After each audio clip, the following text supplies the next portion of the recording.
देखिए आज से तकरीबन 50 साल के बाद दुनिया का 7वां अजूबा ताजमहल सिर्फ एक कहानी बन के रह जाएगा। 2021 में आर्कोलॉजिकल सर्वे ऑफ इंडिया ने एक बड़ा खुलासा किया है कि यमुना को सूखने से बचाओ वरना ताजमहल को अपनी आंखों के सामने ढेर होता देखोगे। आज हमारे सामने इतनी बड़ी बड़ी इमारतें हैं और इनको बनाने के लिए सीमेंट का यूज होता है और लगभग 200 साल पहले ही सीमेंट का इन्वेंशन हुआ है। लेकिन ताजमहल एक्चुअली में बना कैसे था, क्योंकि उस टाइम तो सीमेंट भी नहीं हुआ करती थी। एक्चुअली में ताजमहल की जो नींव है वो भी एक मिस्ट्री बनी हुई है और ये जो नींव है ये जल्दी टूट भी सकती है और ताजमहल हमारी आंखों के सामने तबाह भी हो सकता है। तो आइए इस वीडियो के अंदर ताजमहल के कुछ ऐसे सीक्रेट्स के बारे में जानते हैं जिसके बारे में शायद किसी को पता हो। तो आइए इस वीडियो के अंदर ताजमहल के ऐसे डार्क सीक्रेट के बारे में बात करते हैं जो कि आपको शायद ही कभी पता हो। ताजमहल से कुछ ही दूरी पर है वही ताजमहल और ये जो महाले का शुरुआत डाले हुआ है। इसके बाद अब इस गार्डन के भी नाम बदलने की चर्चा शुरू हो गई है।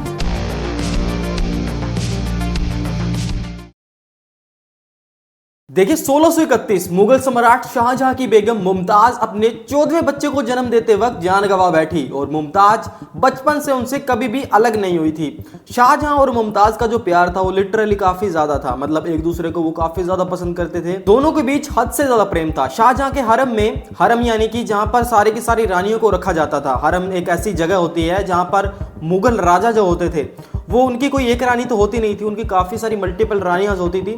वो उनको अपने एक हरम के अंदर रखते थे, एक जगह बनाई होती थी हरम, वहां पर अपनी सारी की सारी रानियों को रखा करते थे।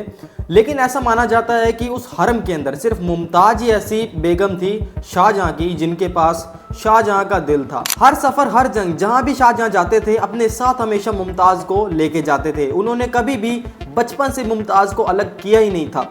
वो उनसे इतनी मोहब्बत करते थे कि हमेशा उनके पास रहते थे। लेकिन अब मुमताज उनके पास नहीं थी, वो हमेशा हमेशा के लिए उन्हें छोड़ के जा चुकी थी।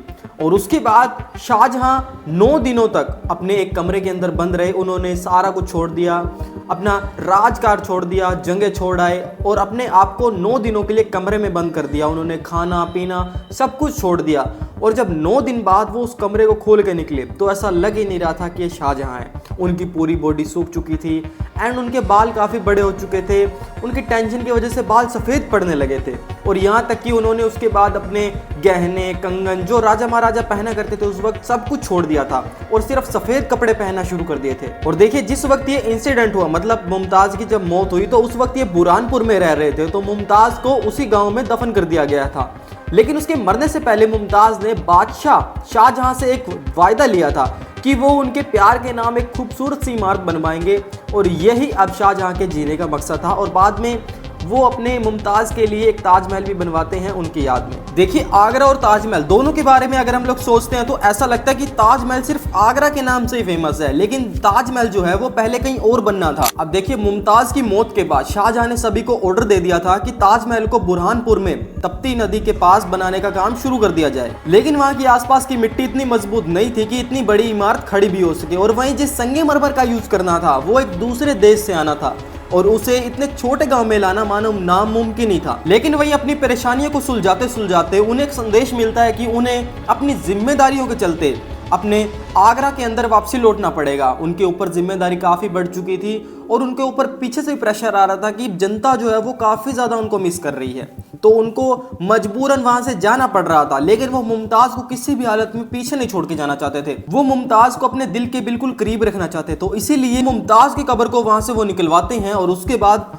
उसे भी आगरा ले जाते हैं अपने साथ। अब देखिए उस वक्त की अगर हम लोग बात करें तो आगरा एक काफी बड़ा शहर हुआ करता था, क्योंकि यहाँ पर शाहजहां का किला भी था और भी काफी सारी चहल पहल थी यहाँ पर। और सबसे मेन चीज यमुना का किनारा लगता था यहाँ पर और ट्रांसपोर्ट के लिए एकदम परफेक्ट जगह थी। और उसके बाद यही सबसे बेस्ट स्पॉट बनता है आगरा के ताजमहल के लिए। अब देखिए माना जाता है कि शाहजहां ने यमुना का किनारा इसलिए भी चूज किया था क्योंकि आगरा फोर्ट से ताजमहल साफ नजर आता था और वो ये चाहते थे कि जब वो इसे देखें तो अपनी बेगम मुमताज को हमेशा अपने पास महसूस करें।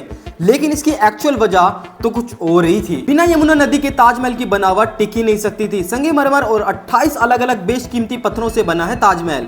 इसके ऊपर डूम को परत दर परत पत्थरों से बनाया गया है। लेकिन ये सब सीमेंट के बिना बनाया कैसे गया? अब देखिए इसके पीछे है भारत की कारीगरी और उस टाइम के मुगल आर्किटेक्चर। देखिए असल में ज्यादातर मुगल आर्किटेक्चर में आप लोग देखोगे तो लकड़ी की नींव हुआ करती थी, लेकिन ताजमहल के लिए खास तरह की लकड़ी का इस्तेमाल किया गया था जिसे कहते हैं इबोनी वुड। जहां बाकी लकड़ियों को पानी लगने से खतरा होता है, वहीं इबोनी वुड पानी के मॉइस्चराइजर से मजबूत हो जाती है। मॉइस्चराइजर के बिना ये लकड़ी सिकुड़कर टूट भी सकती है। इसलिए यमुना नदी ताजमहल के लिए काफी ज्यादा जरूरी है। ये नदी ताजमहल को मॉइस्चराइजर देती है, जिस वजह से आज भी ताजमहल 400 साल बाद भी जिंदा खड़ा हुआ है। और इसी वजह से ताजमहल के लिए ये जगह चुनी गई थी। लेकिन ये जगह उस टाइम जयसिंह 1 के नाम हुआ करती थी और माना जाता है कि शाहजहां ने ये जमीन पाने के लिए अपने 4 आलीशान महलों को उसके नाम कर दिया था। लेकिन ताजमहल एक्चुअली में इतना खास है क्यों? 6 अलग अलग देशों से मंगवाए गए 28 अलग अलग तरह के पत्थरों को मिलाकर बनाया गया ताजमहल अपने आप में ही बहुत ज्यादा खास है।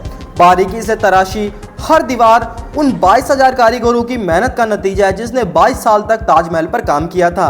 और ताजमहल को और भी ज्यादा खास बनाती है इसकी मीनारें। देखने में ये मीनारें आपको बिल्कुल नॉर्मल लगती हैं, मगर ये हल्की सी बाहर की ओर झुकी हुई है। देखिए, साइंटिस्ट का मानना है कि ये मीनारें इस तरह से डिजाइन की गई है कि बाढ़, भूकंप, बिजली, इन सब का इम्पैक्ट भी अगर इनके ऊपर पड़ जाए तो सारा का सारा जो इम्पैक्ट होगा वो मीनारों के ऊपर ही आएगा, और जो बीच वाला डूम है वो बिल्कुल ही सेफ रहेगा, उसे कुछ भी नहीं होगा। और इसी वजह से आज 400 साल बाद भी ताजमहल पूरी तरह से सेफ खड़ा हुआ है। देखिए, जब ASI ने ताजमहल के आर्किटेक्ट को स्टडी किया तो उन्हें पता लगा कि ये जो डिजाइन है ये काफी ज्यादा सिमेट्रिकल है। हर साइड का जो डिजाइन है वो बिल्कुल ही सिमेट्रिकल है। आप इसे किसी भी साइड से देखोगे तो आपको बिल्कुल सिमेट्रिकल लगेगा। मानो उस टाइम ऐसा चीजें कैसे पॉसिबल थी, और आज के टाइम में भी ऐसी इमारत बनाना लिटरली काफी ज्यादा इम्पॉसिबल है। और देखिए, आपको सुनने में आया होगा कि ताजमहल दिन में 3 बार तक रंग बदलता है। देखिए, एक्चुअल में इसके पीछे की जो वजह है वो है इसका पत्थर। देखिए, इसका पत्थर ऐसे मिनरल से बना है जो कि अपने आप में काफी बड़ा अजूबा है। और देखिए, पत्थर अलग अलग तरीके से रिफ्लेक्ट करता है। सुबह आप देखेंगे तो आपको पिंक नजर आएगा ताजमहल, दिन में आपको बिल्कुल प्योर व्हाइट सफेद नजर आएगा, और चांद की रोशनी में आपको बिल्कुल सुनहरा नजर आएगा। और देखिए, ताजमहल के इसी खूबसूरत डिजाइन को देखते हुए 1983 में यूनेस्को वर्ल्ड हेरिटेज साइट इसे घोषित कर दिया गया था। लेकिन इस सफेद संगमरमर इमारत का एक काला साया भी है, जिसके बारे में आज तक किसी को भी नहीं पता है। देखिए, French traveller Jean Baptiste Tavernier के अकॉर्डिंग शाहजहां एक काला ताजमहल भी बनवाना चाहते थे, और उनकी एक काफी बड़ी इच्छा भी थी कि वो ताजमहल जो है वो एक काले रंग का भी बनवाएं, जो ठीक इस व्हाइट ताजमहल के पीछे उसके साए की तरह बनने वाला था। शाहजहां हमेशा मुमताज के पास रहना चाहते थे, पर ताजमहल में दफन होने का मतलब होता ताजमहल के परफेक्ट स्ट्रक्चर को नुकसान पहुंचाना। इसलिए उन्होंने अपनी कब्र के लिए ब्लैक ताजमहल बनाने का सोचा, और इसका काम लगभग शुरू भी हो गया था। पर इसके बाद कुछ ऐसा होता है जिसके बारे में शाहजहां ने कभी सोचा भी नहीं था। देखिए, शाहजहां का तीसरा बेटा औरंगजेब, जिसके बारे में मैंने पहले भी एक वीडियो में बात करी है, उसने किस तरह से अपने बाप को कैद किया वो आप उस वीडियो में प्रॉपर तरीके से देख सकते हैं, लेकिन मैं आपको मोटा मोटा अभी बता देता हूं। तो शाहजहां का तीसरा बेटा जो कि औरंगजेब था, गद्दी के लालच में आके अपने बाप को कैद कर लिया और आगरा के किले में जेल में फेंक दिया था। उसके बाद शाहजहां हर रोज लगभग 8 साल तक ताजमहल को एक खिड़की से देखा करते थे, और उसके बाद 8 साल तक लगातार ताजमहल को देखते देखते शाहजहां की जान ही निकल गई थी। देखिए, जिस वक्त शाहजहां को कैद किया गया था उसी वक्त इस काले ताजमहल का काम भी पूरी तरह से रुकवा दिया गया था, और शाहजहां का ये सपना ही रह गया था। कुछ दशकों पहले आगरा के प्रचलित मेहताब बाग में कुछ काले रंग के पुराने पत्थर पाए गए हैं जो काले ताजमहल की तरफ साफ इशारा कर रहे थे। लेकिन वही कुछ हिस्टोरियन का मानना है कि ये सिर्फ एक बनी बनाई कहानी है, मगर ये मिस्ट्री हमेशा के लिए एक मिस्ट्री बन के रह गई है। एक्चुअल वजह तो किसी को भी नहीं पता है इसकी कि क्या काला ताजमहल भी बनने वाला था या फिर नहीं। अब देखिए, देश विदेश से जिस कब्र को देखने के लिए हजारों लाखों लोग रोज ताजमहल में आते हैं, एक्चुअल में वहां पर मुमताज और शाहजहां को कभी दफनाया ही नहीं गया था। ताजमहल में एक खास तरह का कमरा बनाया गया है जिसे देखने के लिए लोग पूरी तरह से उत्सुक रहते हैं।